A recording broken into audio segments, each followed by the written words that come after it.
Hi, my name is Karen Tamir.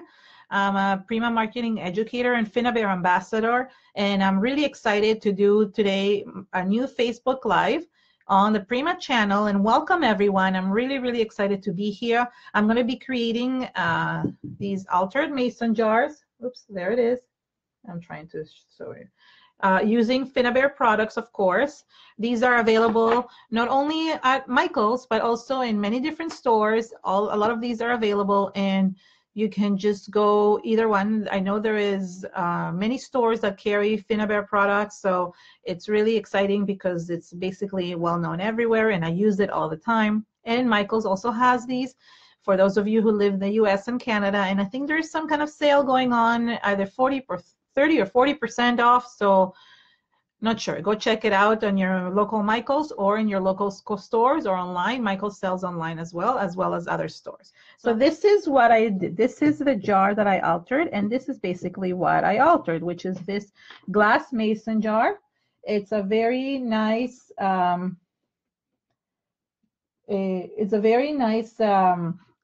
you know, just simple mason jar. I think I got this at Michael's. I'm not sure, but it could be any type of mason jar. This is a small one too, and it has a metal lid. And yeah, so I can't mention what the brand this is from, but it doesn't really matter. You could use any type of mason jar. So what I'm going to do is I'm going to set it all up for this mason jar, but I'm not going to dry most of the things up. I have another one already ready that I can do the painting on. So I'm just going to show you how I set it all up. So I'm going to put this one aside, and the first thing I did is coat it with heavy white gesso. This is the Prima Finnabair Art Basics Heavy White Gesso, and because this is glass and I wanted to make sure that things will stick to the glass, I am putting I'm putting gesso on it. You could put white gesso, you could put black gesso, you can even put clear gesso if you really want to.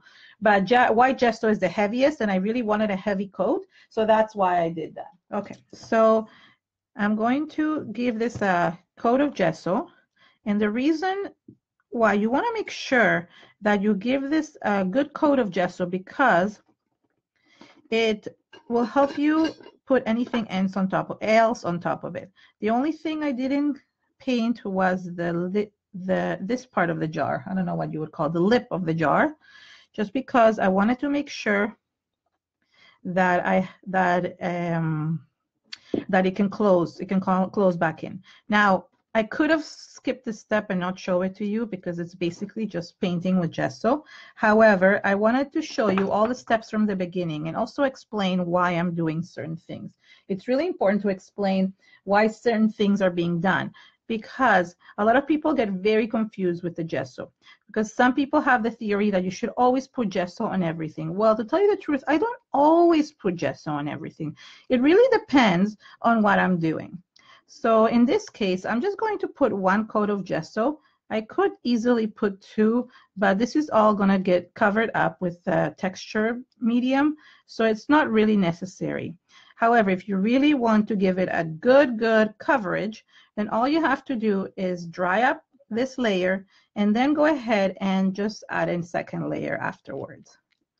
So the gesso kind of adds as a primer, it adds as a protector, and it also adds as a kind of not a glue, but it gives it like grit. It gives it like a grip or a grit to the project, because the glass is very smooth and it's very hard to stick things on it.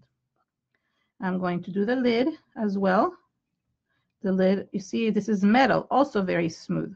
So a lot of things that I don't always use gesso on is sometimes on canvases or on wood, because they're very porous, both of those that I mentioned.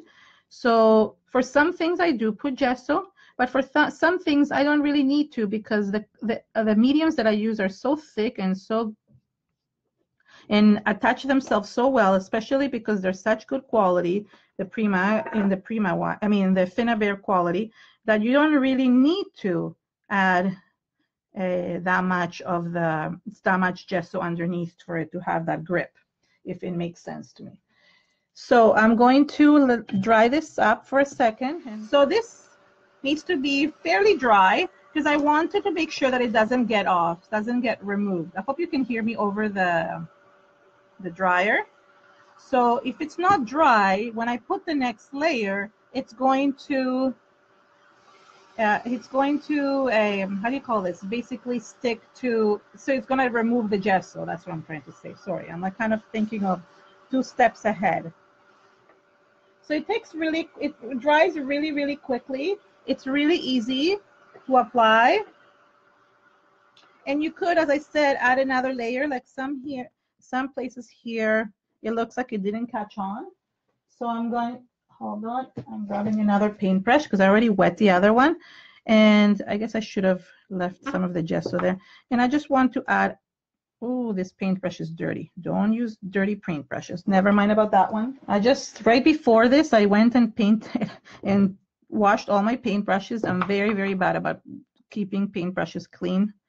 Really, really bad at that. I don't know why. I should be better, but I'm not. Actually, we can let this air dry for a little bit because I want to show you another step that I'm going to be doing with this. So we'll put this here on the side and let it air dry. And what I want to show you is the main focus of my jar, which is these wings. These are wings made out of clay that we use the new Prima mold. This one, it is exclusive to Michael's, and I've had lots of people ask me to buy them for her and mail it to them because it's just so, so beautiful.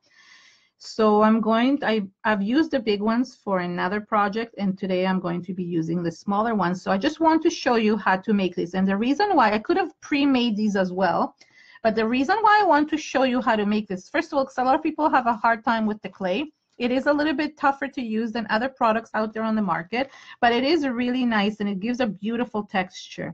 But one of the reasons I want to show you is because I want to show you how to mold it to be able to use it on a round surface. Now, really important with the clay is you should triple bag it. And sometimes I forget to do this. Just use a regular Ziploc or whichever way, but make sure you triple bag this because it dries up so quickly. Or double bag it. Oh, I guess I have it just double bagged, but I've screwed up a lot of them and basically they were not dry. They dried up and I couldn't use it.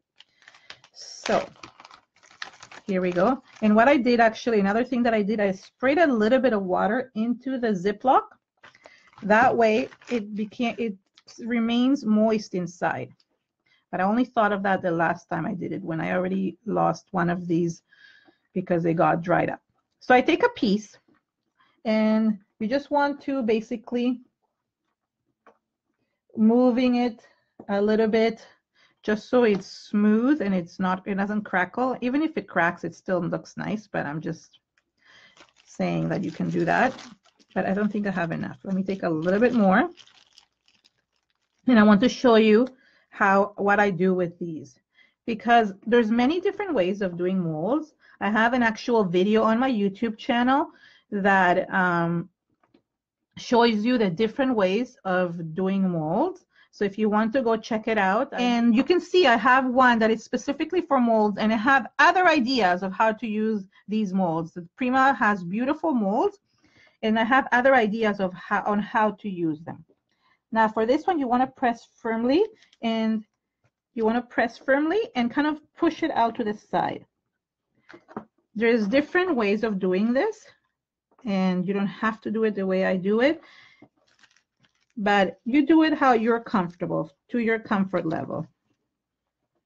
And in order for myself to clean the edges, because you see how the edges are not like fully clean, I do add a little bit of water to the top and kind of smooth it out. The water helps blending everything and also helps you remove all the excess, anything that I don't need. So I just pressure around and just use my nail, or you can use like a stick or something. So that's one of them. And then I'm going to do the second one too. So I just let it sit there for a few minutes while I do the other. Now, there's people that keep these in until they're dry.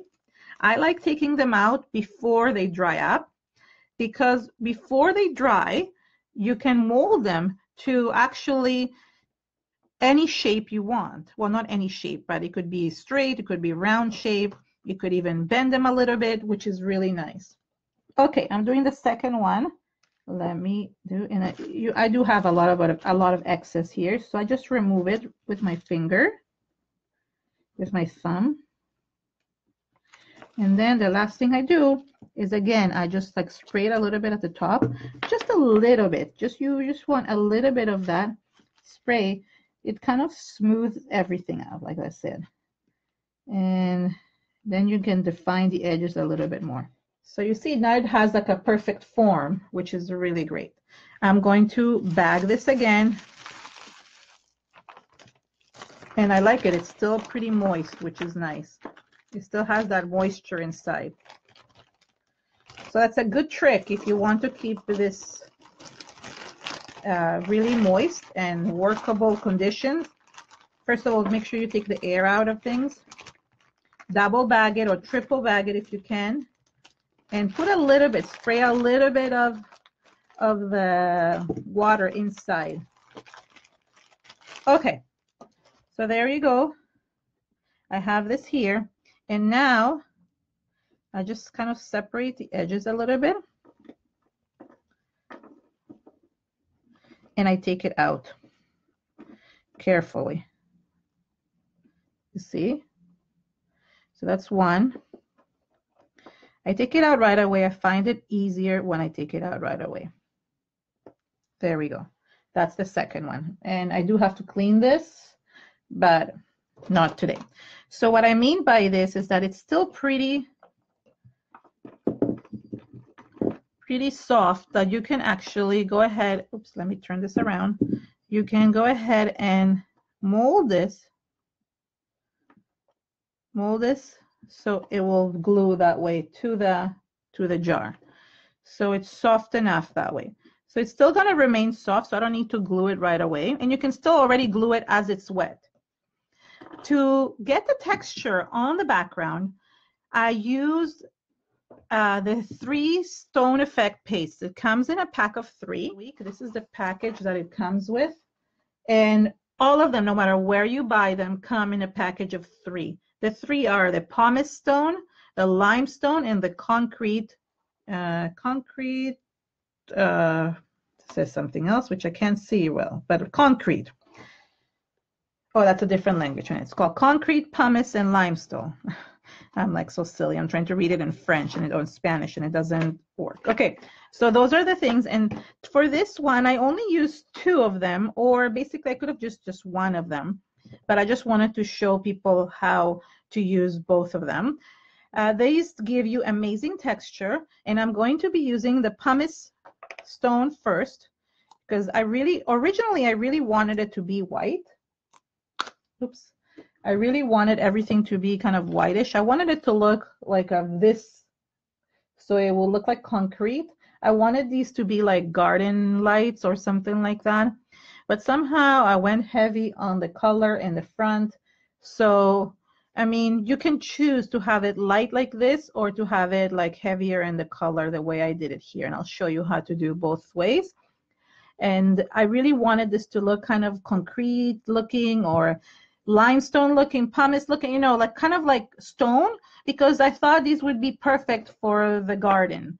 To put like a citronella candle, you could just put this inside. How cool would this look on your table? So you could just go ahead and pop in like a tea light, or you could like go ahead and put a citronella candle to ward off those pesky mosquitoes. So anyways, that was my idea.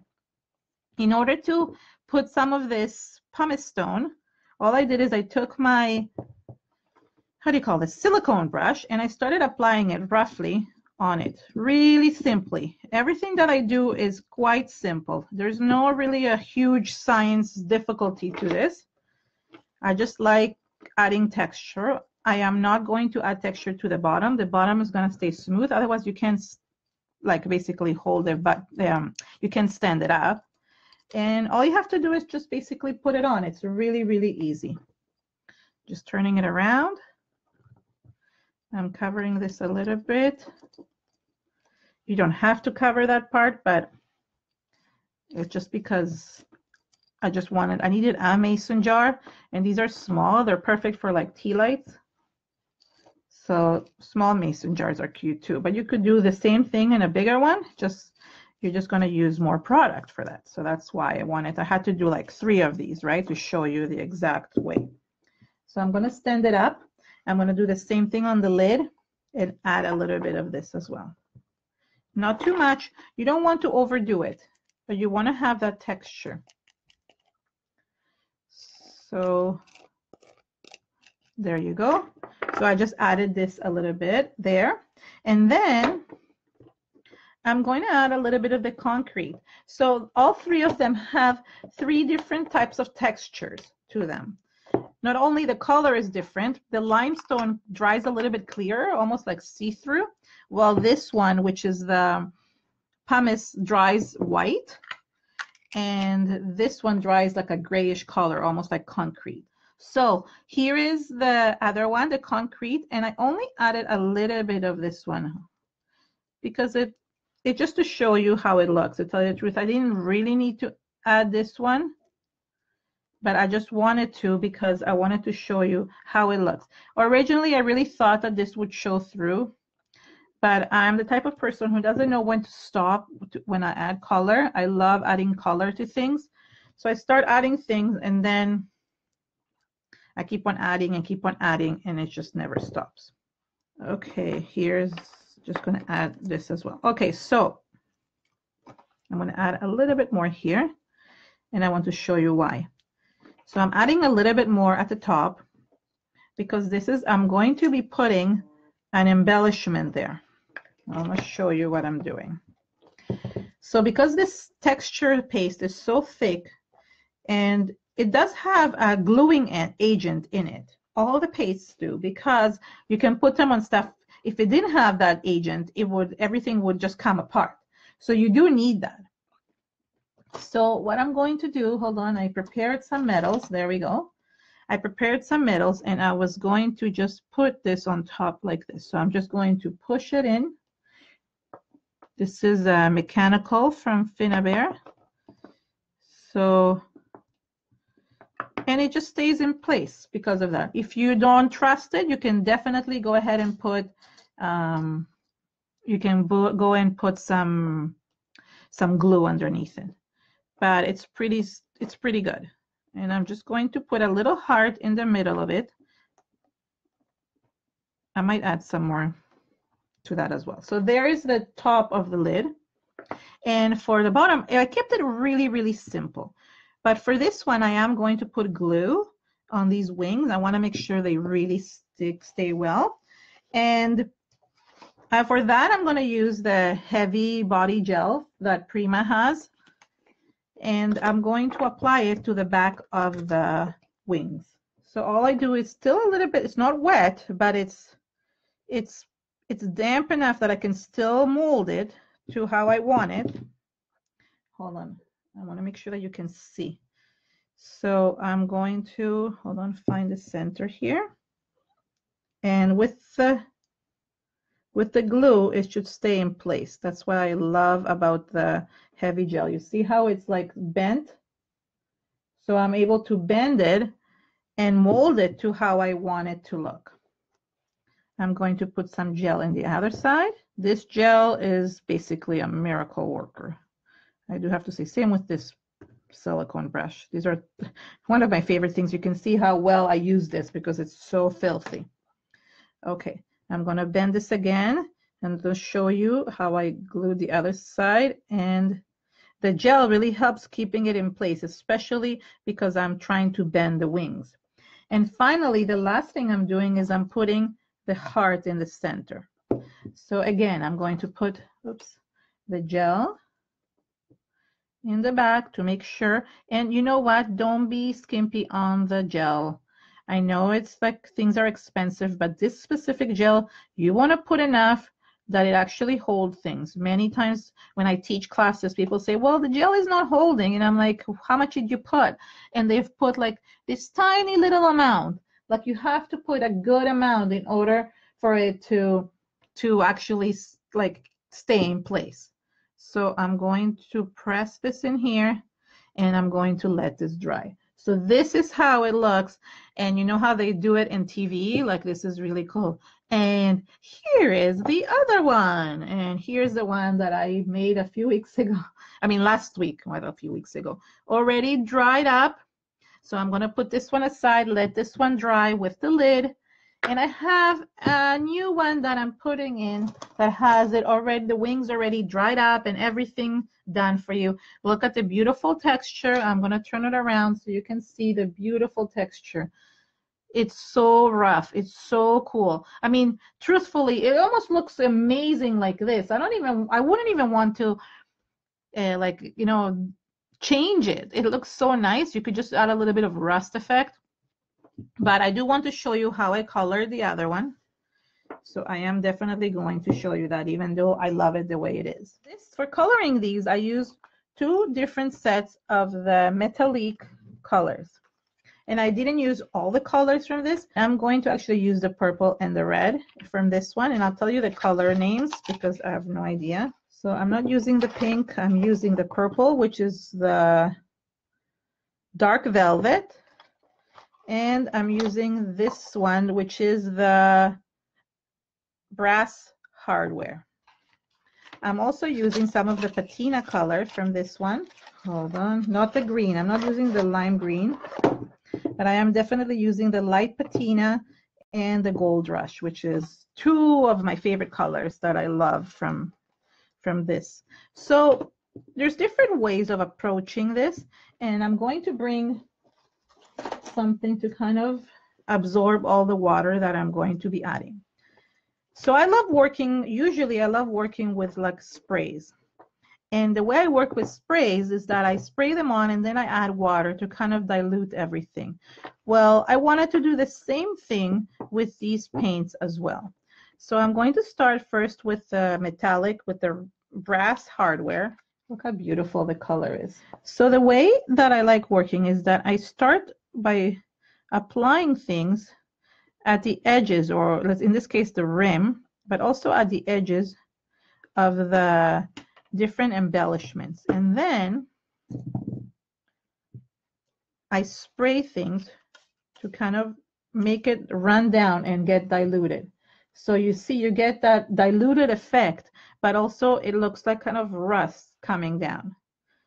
So of course, I love, one of my favorite products is the rust paste, and I love using that, but I just want to show that there's other options. You don't always have to use the rust paste to create that rust effect.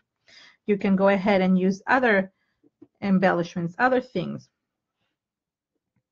And in this case, this is already rusted. So, I mean, I don't really need to paint it if I don't want to, but I just want to show you that it can be covered if I want to, especially the heart.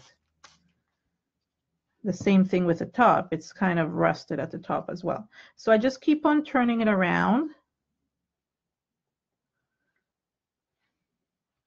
and spraying. And it kind of drips down and creates like almost like a watercolor, a watermark or a watercolor effect. And there we go, and we continue doing. So once I get the first layer done, which is the first color, I tend to want to switch colors. So I start using other ones. So for example, I'll go with the gold. And you want to make sure that this is really, really dry, because if it's not, then your embellishments are going to start kind of coming apart. So I'm going to add the gold now, same idea. But you see what happens, you start adding colors and then you realize, oh, I want to add more color, and then it ends up creating, it ends up covering everything, and you end up with nothing the original color that it was. The wings, I want to add a little bit of that gold on it.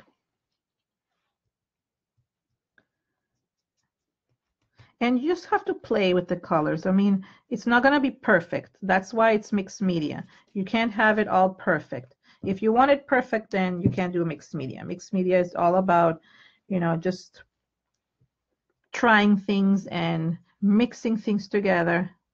That's one of the things I love about it. While most people, that's the thing, some people don't like the messiness of mixed media, and they want it to be kind of perfect. Well, you can't get perfect in mixed media. That's the only thing you can get. You can get close to perfect. I mean, things will still look beautiful, but it's not that perfection. Is for me, it's like that texture. It's the beauty of it all running down. This is what I love about it. I'm going to dry it a little bit. Oh yeah, sorry, wait, before I dry, I forgot to add the gold on the other wings. So some things I do color in, like the wings do need like to be a bit darker than everything else because they kind of stand out. So in that sense, you need to change that. I'm going to open the patina. And I just want to dry this a little bit, because when it's too wet, the colors start mixing and they become ugly. So you need to have this a little bit dry. That way, when you're adding the next color, it doesn't look like a big mushy brown. Okay, so now I'm going to add some of the patina color. And I do wait with the other one, with the darkest color, I wait till the end, which is the purple one. And it's the same thing. I try to kind of add a little bit of water, not too much, because then it becomes too messy. And it just looks really, really pretty. Okay, so you see how the colors are kind of mixing together, but you do still have to sometimes go back and add some more of the color. You keep on playing until you say, oh, now I'm happy. Now I love it. Now it's how I want it to look. Now I'm going to add some of that darker color. This purple is so beautiful.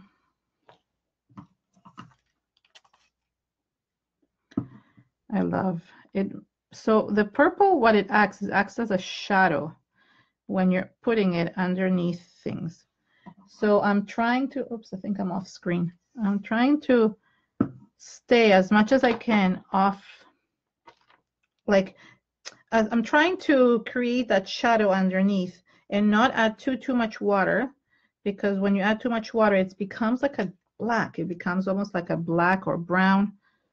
And I want it to look purplish, right? So you need to just let it drip a little bit, and it really looks cool. Okay. I almost want to sometimes try, okay, what if I put the water first and then I let it drip? That also looks really cool. So you want to kind of let it, it's almost that what the texture helps with is creating those veins that the paint kind of wants to go in there, especially if things are wet. So it really helps with that. You see, like it kind of goes inside the veins and creates this really cool effect. Almost looks like, yeah, like veins coming down. But now, as you can see, so I have the purple, but guess what? All my original color of the original color that I put, which is the brass, kind of disappeared. And then I go back. So I have to go back and kind of add this again, because it starts disappearing on me. It kind of hides underneath things. So this is why I meant I had to continue going on and on until I was happy with the way it looked. I'm also going to paint the bottom in the brass color. And what I try to do is kind of bring the brass coming up from the bottom. If it makes sense, what I mean by coming up is that it's dripping back upside down, almost to say. So the brass is peeking from the bottom, and and the purple is coming from the top. So there we go. I know it looks nicer with the rest, but I kind of want to have a little bit of this color here. And I did use, I think I used a little bit of the waxes to just add a few highlights to this. Let me dry it up. It's too wet and it's hard to work with. So you see here in the back, you just have the drips of color, but you don't have, you have it more like whitish or concrete color, while I've added a lot of the main color in the front. That's just because, I mean, this is the way we're looking at things, and I tend to forget the back a lot, but I could go back and add a little bit more if I really want to, and kind of mix the color here as a little bit as well. So a good tip is to actually tap things. You can use your paintbrush to kind of tap things along, and I do mix, you can mix the colors as well. So you don't have to leave it in white if you don't want to.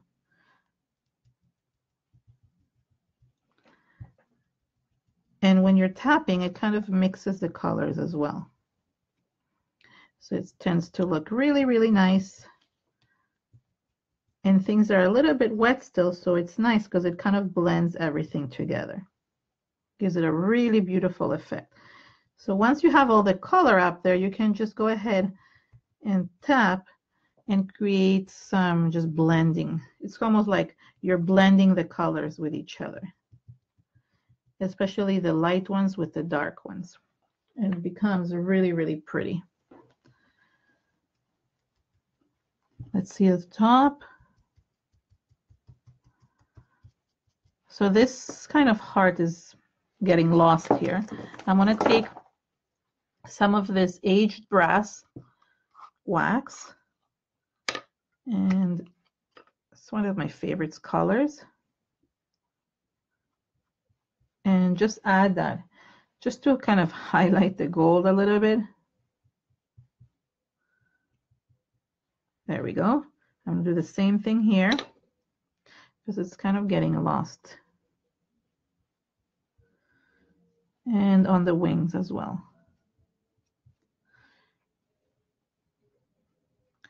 The last thing I want to do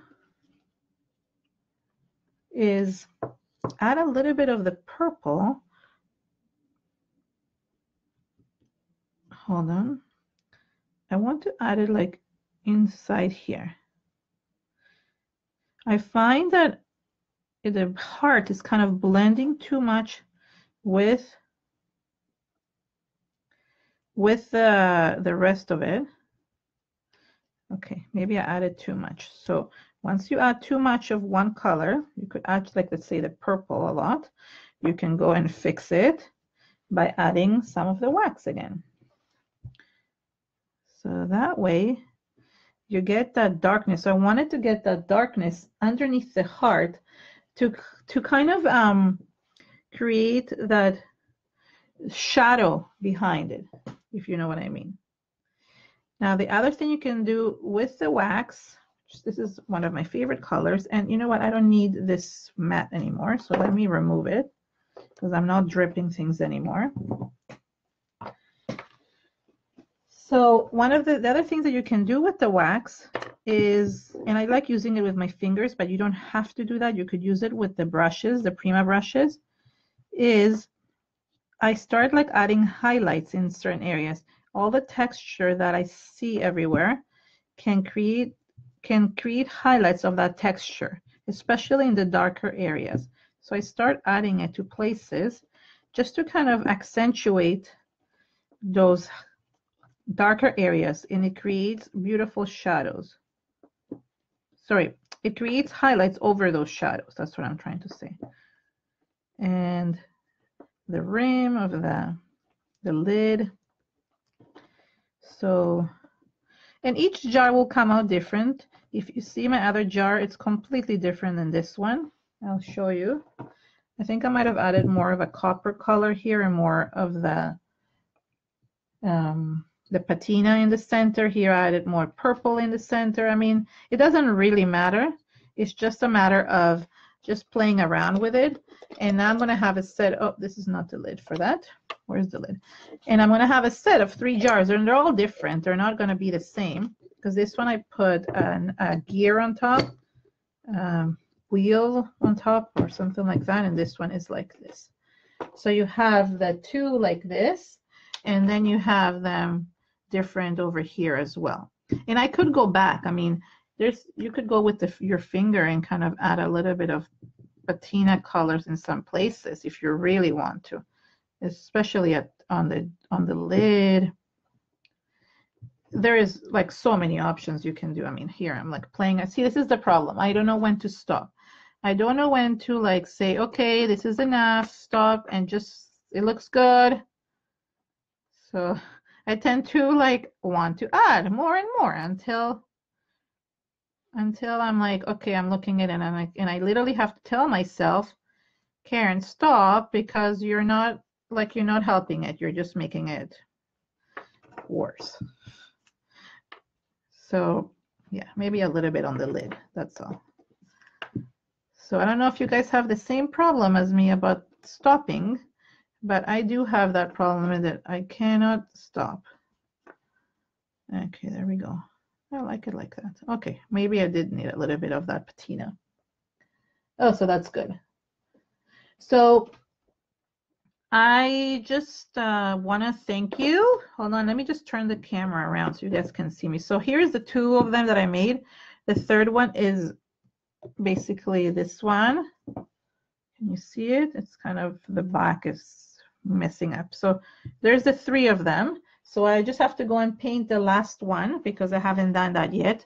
I want to make sure that it's fully dry before I paint it. And this is a beautiful set you can have for the garden. As I said, you can put candles in it. You can, or you don't have to do that. You could just do anything you want with it. I mean, it doesn't have to be for the garden. You can just put little things in your art room. I don't know, whatever you want. So thank you so much for coming and joining me today. And let me just switch things around. So thank you so much for coming and joining us today with the Prima live on Facebook. Thank you so much and for joining us, and have an amazing day. Bye.